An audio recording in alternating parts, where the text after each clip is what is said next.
to my eye-gazing class. Today is going to be very simple, ladies and gentlemen. We're going to sit down, we're going to stay calm, and we're going to look each other in the eyes. Left eye to left eye, and let whatever happens be okay.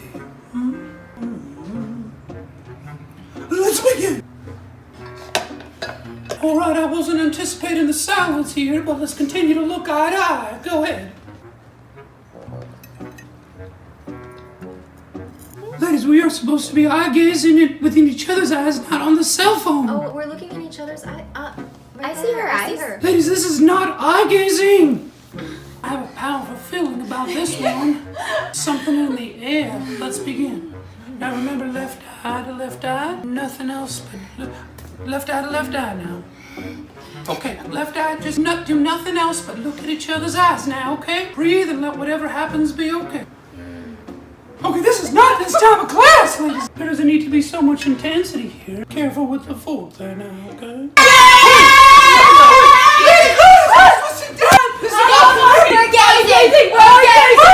Alright, eye gazing, let's begin.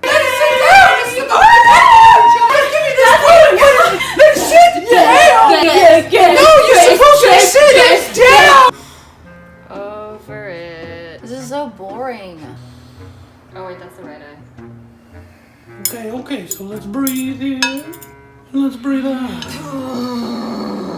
Yeah, I don't know what that was, but let's breathe.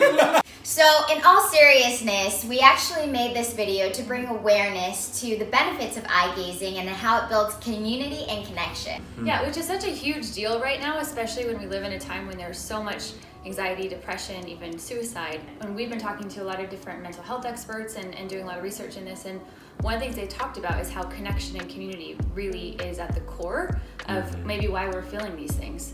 And eye gazing is a really powerful tool to utilize to actually get connected. Yeah, and I think in this today's society, we're scared to connect, especially be uncomfortable to really look yourself in the mirror or look someone else in the eye, especially if it's 5 minutes or longer.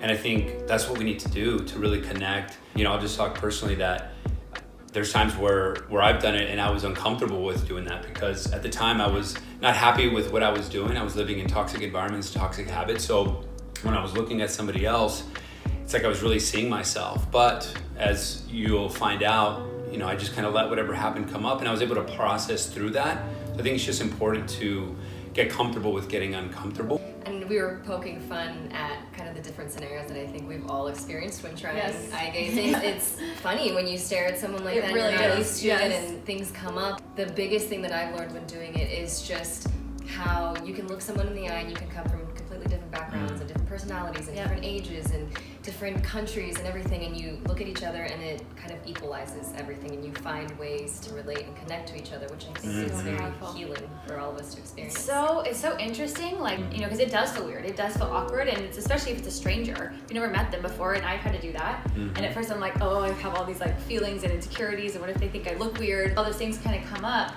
But every time I've really done this, as soon as I can get past that, it's one of the most beautiful, powerful experiences where every time I feel like I start tearing up or I cry in some way, and I really do feel so connected to this person who I don't know at all, which is a feeling. Eyes are the gateway to the soul. Yeah, they also call this soul gazing as well. Yeah. And the reason why you look left eye to left eye is the left eye has been shown to be the more receiving eye. And a lot of mental health experts are looking at functional MRIs and just testing a lot of things as to what's happening in the brain, what's happening in the heart brain. But what they've been finding out is that, you know, within a minute or so, the breath syncs up, the heart rate syncs up. So because we're so interconnected, and I think once we start doing that, it's like we get in sync. So if you think about even a relationship, why not do that and really get connected and interconnected that way? We are also about like, don't believe us. Like, go look at the research out there and the different findings that people are finding, or just experience it for yourself with an open mind. I think it's just so important to have an open mind. We hope to inspire more connection, community, and obviously laughter, because we all believe, I think laughter is definitely one of the most powerful medicines out there. So try it out, let us know what you think. If you have any questions, comments, please share with us. Obviously we're doing this because we want to help, and we can't wait to hear your experiences.